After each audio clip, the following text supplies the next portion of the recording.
Welcome back, everyone, to another Broken Banners Battle Report. I apologize for the delay in getting this video out, and I'm going to apologize in advance because we'll probably have more delays over the course of the summer in getting more stuff out.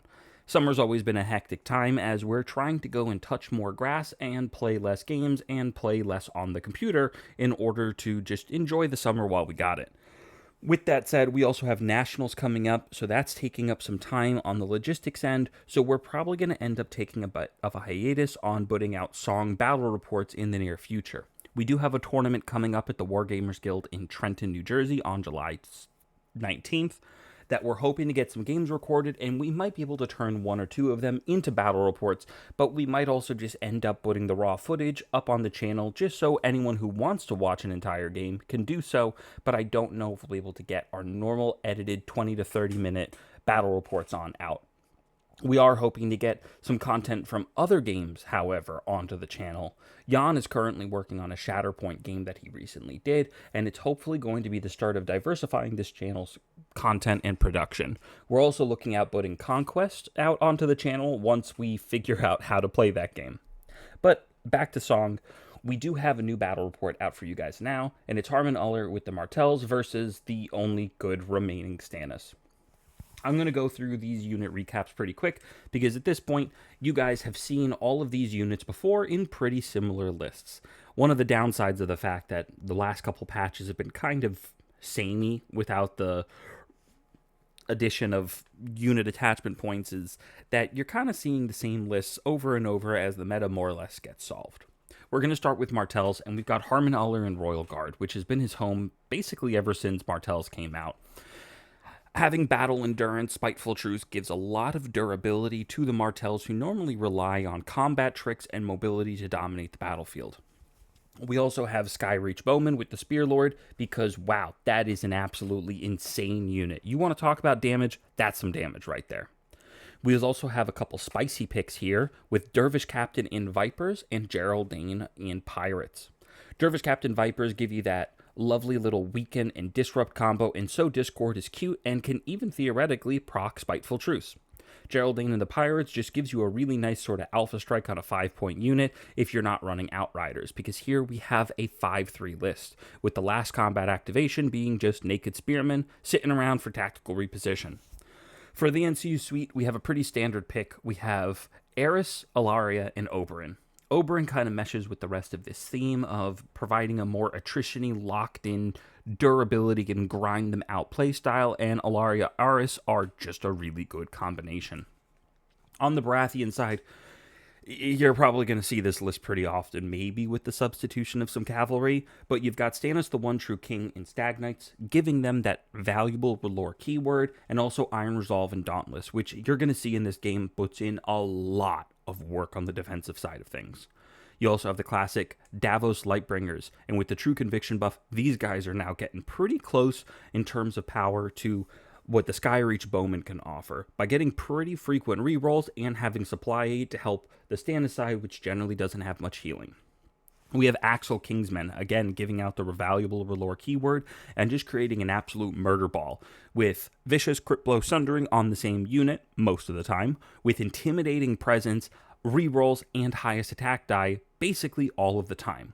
It does come with the downside. If you roll a 1, you are going to be taking a wound, but having those rerolls baked on in with the Kingsmen as long as your enemy does not have the crowns is pretty damn good. You're going to see it bite in the rear with all the weaken tokens that Martells put out, but wow, this is a scary unit. Finally, we have Brian Halberds, which is probably one of the best 6-point blocks you could put out in the game. It's a 3/6 unit that, as long as you control crowns, is going to be getting rerolls and denying your enemy the ability to use vulnerable tokens, and True Conviction's also giving Halberds rerolls a lot of the time to make use of their Sundering and generally not so great attack at 4-up. An amazing block, especially if you can ever actually get some value out of Taunt. We got a pretty spicy NCU suite, as we've got Selyse and Shireen, Melisandre, and Alistair. Alistair has become a staple of the Baratheon list, especially on the Stannis side, to make sure that you always have crowns and your enemy doesn't. Selyse and Shireen is nice as a get-out-of-jail-free card once, by essentially having What Is Dead May Never Die on a stick, and getting a little bit of extra ping damage off of the aura influence is pretty nice. Melisandre's the real claim to fame here because, again, this is another no cavalry list, which means that you've got a pretty bad case of getting repositioned. Melisandre's going to help be able to push out some extra damage so you can try and burn fast and bright through the enemy line and reposition your slow-moving infantry as you need to deal with any flankers. Between the raw damage of Axel Kingsmen and Melisandre's bombs, and Melisandre being able to give vicious to the halberds and stags, wow, I think Melisandre is back on the menu, even if she is limited to long range. The game mode today is Dance with Dragons. Adam won the coin toss for terrain, and he started off with the corpse pile, which Josh went ahead and matched.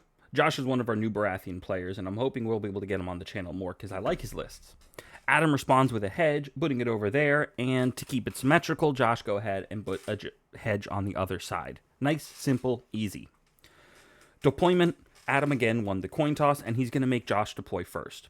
Josh is going to put his halberds on out, and he's going to put them down towards the bottom. Adam's going to hold the sky reach back, and then Kingsmen are going to go down. Adam responds with Spearmen, a relatively disposable unit, and Josh responds with Lightbringers, a heavier hitting unit, trying to give them control of two objectives around a corpse pile.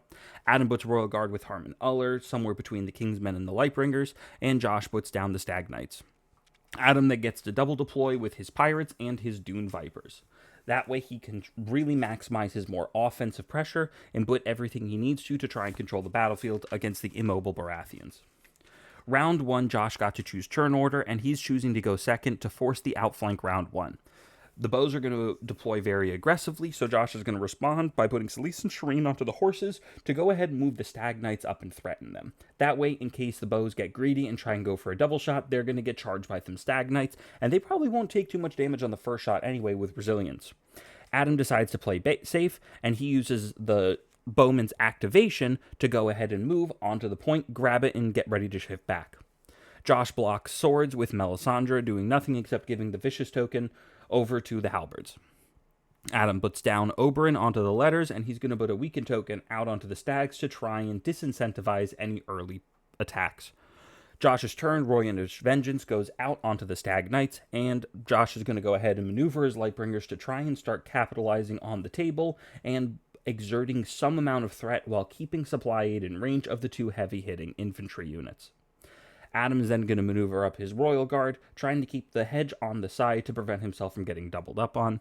Josh is then going to move up his Kingsmen, and Adam is going to go ahead and march up his Vipers, outpacing the other units.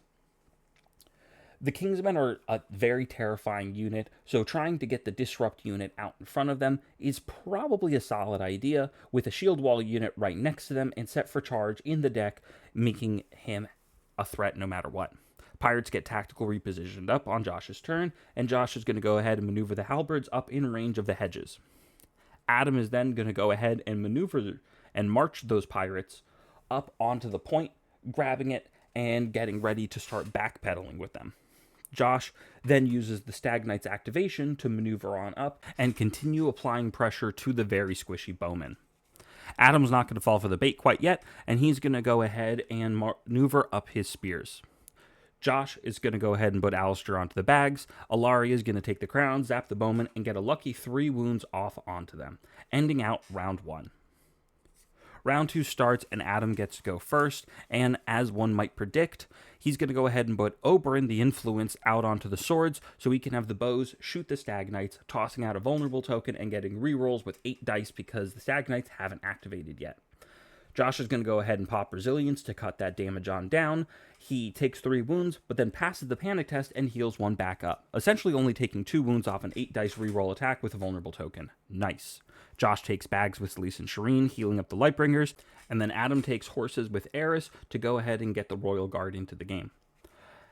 Josh is going to take Melisandre under the crowns. The Melisandre test is going to get failed, but Adam's going to play Unbowed, Unbent, Unbroken and attach it to the Stag Knights up top. He still has to take the Melisandre crown test, though, off of just the actual crown zone, which he does end up failing and taking a couple of wounds, but more importantly, he drops the objective, which Josh is going to go ahead and put in front of the bowman. Adam puts Alaria onto the letters, and since he controls the swords, he gets to put out an extra condition token with Alaria herself, so he's going to put weakened tokens out onto the Stag Knights and out onto the Lightbringers. On Josh's turn, he's going to declare a charge with the Stag Knights to try and take the objective and lock up the bowman. He lands the charge, but Adam had played superior positioning, so it still counts as disorderly because he did not roll a 6. On connecting with the bows and declaring the actual attack as the part of the charge, Adam's going to go ahead and play Dune Tactics to drop him down to his lowest attack die. Oberyn influence is also on the bows. The Stagnites end up taking about as much damage as they dealt off the attack. Start of Adam's turn, he's going to put his other Royalish Vengeance onto the Kingsmen, and he's going to have his bows make a hasty retreat. They don't have the objective, they don't care, they want to be shooting more than anything else. Josh's turn, Adam's going to go ahead and tactical reposition the pirates, and Josh is going to maneuver on his Lightbringers to chase down a little bit towards those archers, but more importantly, to get towards those Royal Guard who are positioning towards either of the two objectives. Adam is then going to go ahead and march on up his spears, and Josh is going to use his halberds to break up that hedge and clear up that side of the board. Adam is then going to maneuver his Royal Guard past that hedge towards the Stagnites. Josh is going to supply aid, and I don't entirely know what happens. I think he forgot to activate anything afterwards. He might have used a pass token. Adam's going to play Cunning Ploy to maneuver up the Vipers with the Pirates activation, and the Kingsmen are going to charge on into those Vipers that have moved on up. He is going to nail the charge, so he does have the rerolls, which he already had off the crowns, but with the -1 and the weaken token, he doesn't pop out too much damage until the panic test. Afterwards, Adam's going to use Sow Discord, which the Kingsmen are going to pass, enabling Spiteful Truce to heal back a lot of that damage. End of scoring, we get a 3-inch shift for Josh, and Adam gets to put out a panic token off of the objectives. Start of round 3, we got a bunch of started turns. Josh is going to use Test of Faith, but Adam is first player, and he's going to sow Discord out onto the Kingsmen. They pass the test, which enables another Spiteful Truth, basically fully healing those guys. Josh had failed the Test of Faith, but he still gets to put Melisandre onto the swords. Kingsmen do a ton of damage, especially with the panic test at the end. Halberds, to use a panic test off of Mel, they fail because of the panic token that had gotten off the scoring, and the Vipers had passed it. Oops. Oberyn's going to go ahead and take the bags and heal some of that damage back off the Vipers. Josh is going to put Selyse and Shreens onto the crowns and try and get some more damage through, and gets lucky on that. Melisandre's not doing too much, but the crown damage still pops out a ton of damage. Then Adam is going to put Eris onto the horse, and he's going to have the Vipers beat a retreat. Josh is going to put Alistair onto the letters, and he's going to weaken the spears. Adam is then going to activate his bows, and he's going to go ahead and shoot on into the Stagnites, dealing a few wounds, but passing the panic test, heals back a little bit, negating some of that damage. Josh's turn, Rising Temperatures goes onto the activating Kingsmen, who are charging into the flank of the spears. Even through the weakened token, spears manage to get a little bit of damage off onto the Kingsmen, but not much. They're hitting on 4s after a weakened token, no keywords, icky.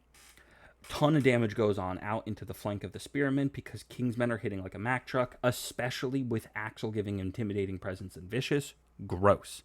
Adam responds with the Vipers charging into the flank of the Kingsmen, putting out some damage. Josh had Conviction in hand, but because of Rising Temperatures, couldn't play it. Sad. Lightbringers go on up, shoot into the Vipers, and deal absolutely nothing, but it's okay because the Kingsmen still got to poke out a wound with the Selyse and Shreer influence. Adam's going to have the Spears use their activation to retreat, and then Josh is going to maneuver on up the Stags, their mighty 2 inches, to cover up the Lightbringers a little bit more from the coming Royal Guard, who are going to declare a charge on the Stag Knights, but fail because of the hedge. Well, a little more than the hedge. It was actually a pretty decent charge, and he rolled a 1. Icky. But he didn't fail the panic test. That's something. Josh's turn. Pirates are going to move again with a tactical reposition, and Josh is going to use supply aid to heal up those Kingsmen who are in a pretty precarious position. Halberds are then going to move up, trying to split the difference between the Pirates and the very low health Spears. The Pirates are not going to go any closer. On their activation, they get taunted, accept the tokens, and start backpedaling even further. That's going to be the end of the round. Another panic token goes on out, and another 3-on shift gets granted on over to the Lightbringers. You can see Josh still is struggling with knowing the difference between a pivot and a maneuver, but he figures it out in the end and gets the correct movement. Round 4 starts. Adam goes first, and he's going to put Eris onto the swords every Martell's Drains to shoot the Stags and deal a net 0 wounds after the Dauntless. Melisandre is going to go ahead and take the bags and heal on up a unit that's immediately going to bomb the Vipers, who do not take any damage. Adam then has the Royal Guard, and again, fails the charge, not getting on in on the bowmen, which would have been great because if he got into the flank, he could shift halfway towards the back and probably just kill those bowmen without any recourse. Josh's turn, Selyse and Shireen are going to go ahead and panic zap, doing nothing. Adam's going to go ahead and have the bows activate and shoot the stags, who, after resilience, deal again net 0. Josh's turn, Kingsmen are going to slap in and absolutely obliterate those poor Dune Vipers, popping the 2 Royalish Vengeances that are about, and Adam is going to go ahead, realize, ooh, wait, that's not good, my spears are really low. But he ignores it anyway and uses Eloria onto the horses to dish out a token and then start moving those Royal Guard on back so they don't get flank charged by the Stag Knights, because they are just getting stronger and stronger and stronger. Pretty big play by Josh. He's going to put Alistair onto the letters, but swap it over to the swords so Aerys can't park his fat ass and control it at the start of the next round. Adam takes his sweet time. Josh puts Alistair onto the letters, swapping it over to the crown, putting a weaken onto those spears, and Adam's just going to go ahead and maneuver those spears back. Josh is going to have the Lightbringer shoot on into the Royal Guard for a whopping 0 wounds. The Pirates are going to continue backpedaling. The Halberds are going to keep on advancing. And Adam is out of activations because of the tactics board. He only got 2 of his NCUs on out, never passed any, so the Pirates are going to tactical reposition on Josh's next turn. Josh is going to put Test of Faith out onto the Stag Knights, healing them 1 off the Dauntless and giving them some temporary armor, removing any condition tokens that were there. Then he's going to declare the charge, superior positioning gets played, so it's yet another disorderly charge. Very telegraphed, set for charge comes on out, and it's actually the Royal Guard that are going to be swinging into the Stag Knights first, who have no resilience, and in dropping rank enough that they're going to lose the objective to the Royal Guard, and they do no damage on the backswing because of the shield wall. That gets us to scoring. Now the bows get to shift, and he still gets to put out a panic token onto one of Josh's units, which is a pretty big swing. Alistair play on the last round was definitely a big one, though. By freeing up the swords, it's probably going to allow Josh to stay in the game and stay in the lead. If he wasn't able to take those swords off and have those rising temperatures on his 2 heavy-hitting units, he'd probably be in a lot of trouble. Instead, Adam starts off by trying to save the spears by tactical repositioning them back, but that's not the plan here. Melisandre takes the swords and is going to nuke the spears. The objective token gets dropped. Adam puts it out into the back, which I'm pretty sure Josh was supposed to do, but whatever, it's not a big deal. What is a big deal is the Lightbringers are able to use the swords to take a shot into the Royal Guard. They deal a few wounds and, more importantly, drop the rising temperatures. Adam puts Oberyn out onto the horse, maneuvering the pirates. Josh puts Selyse into the bags to heal up the stags, to get them nice and healthy so that they have more ranks than the Royal Guard and they can rip that objective token on pack. Adam is going to use his Aerys and just pass, and Josh is just going to use his pass token to pass. Adam's going to put Ellaria onto the letters, and he's going to weaken the stags. Josh is going to shoot the Royal Guard again, do some more damage. He fails the panic test off of shooting into melee, but plays Azor Ahai, and Selyse and Shireen are instead going to ping, and because this is a R'hllor unit, he tosses out a panic token. All in all, probably better to actually fail getting that extra token on out. And the Selyse and the Shireen getting that extra wound through is going to be a big deal, because Royal Guard are still a tough nut to crack between the Iron Resolve and the Shield Wall. They're going to go ahead and retreat as far back as they can, but Adam's still having a rough time with the rolls when it comes to the Royal Guard, and only gets a little bit back. The Stag Knights are moving slow. Josh goes for the Hail Mary charge and lands a 6, which is enough to go ahead and nail on into the Royal Guard.